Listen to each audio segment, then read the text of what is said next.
твой работник. Hello, everybody, and welcome back to another long-anticipated Guam Antonio B. Wampa International Airport update. Today, we are finally back here in Guam. It has been a while, and not much has really changed. There's been pretty much no change that has happened here at Guam in the past, 6 months or so. So that is why there has not been too many airport updates, because they haven't really had a whole lot to talk about for Guam. But we are back here for another airport update today.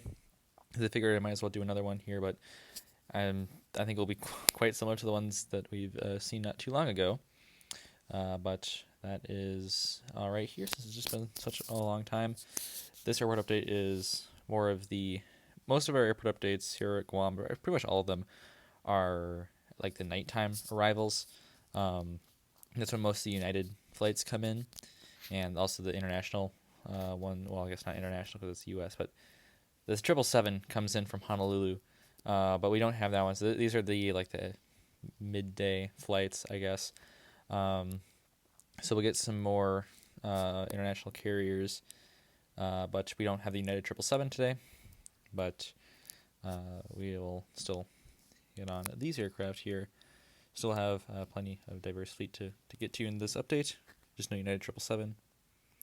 Also, at this time of day, Japan Airlines, they do pilot training flights in Guam, and normally at this time of day there are just a bunch of 737s or 767s that are flying around here. So unfortunately, I don't have any Japan Airlines 777 or 767s or 737s that I can incorporate in the airport update. I did have a 767-300 for Japan Airlines, but unfortunately my friend broke it, so can't use that one. But anyways, we'll finally get started with the airport update. In the back there, we have the United 737-800 in the Star Alliance livery. This one arrived in from Airai, and it will be heading out to Fukuoka, Japan.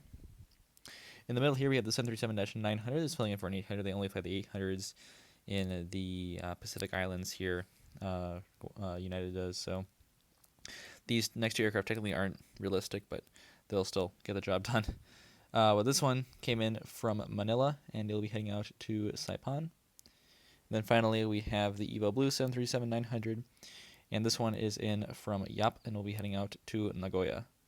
So, a nice trio of United 737s right here, and there's still one more to get before we move on to some of our other aircraft, other airlines in this update. And here we see our final United 737-800. This one is in from Saipan, and it will be heading out to Tokyo Narita. Then our next aircraft here is the Philippine Airlines A350-900, which is filling in for an A321neo, which is a model that I do not have, so we have to use the A350 instead because this is my only Philippine Airlines model. I might get an A321 because I'm going to the airplane shop in Las Vegas. And if they might have one there. If I can get a good deal on it, then I might pick it up. But we'll see. We'll see about that. That's just a we'll see at this point.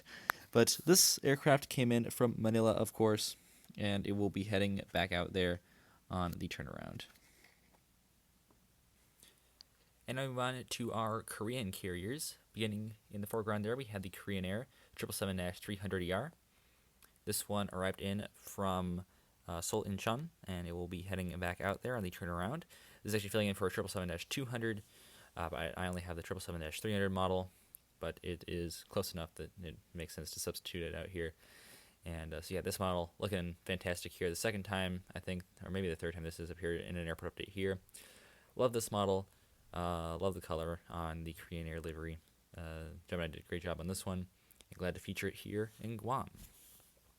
And then behind that one, we have the Jin Air 737-800 or 737-900, filling in for 737-800. Jin Air technically does have one 900, but they really only fly the 800s. I haven't seen a 900 fly into Guam ever, but they do technically have one. This one did, however, come in from Seoul Incheon as well, doing the same thing as the Korean Air. Pretty much, there are flights from Seoul and Busan on the Korean carriers, which are Korean Air, Jin Air, and then there's also T-Way and Jeju Air. But only Jeju Air currently does Busan. But so yeah, these two on the turn from Seoul Incheon, heading back out there. And pretty similar arrival times as well. The Jin Air one only arrives in 20 minutes after the Korean Air.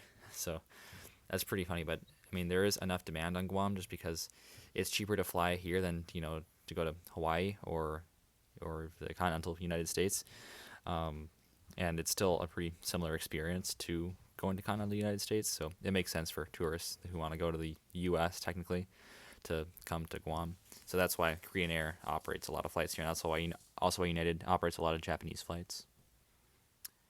And now here we have an Asia Pacific Airlines 77-200 right here. This is our final aircraft here in the cargo section.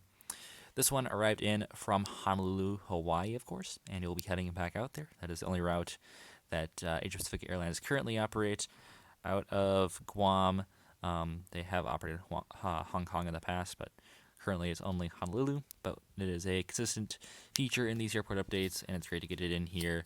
Love this model by NG, even though it shipped with a missing wheel. But nothing we can really do about that at this point, I guess. But yeah, that'll do it for our airport update for Guam. So thank you all for checking out this update today. Hope you enjoyed this one. And I will see you tomorrow. As always, good night. Auf Wiedersehen.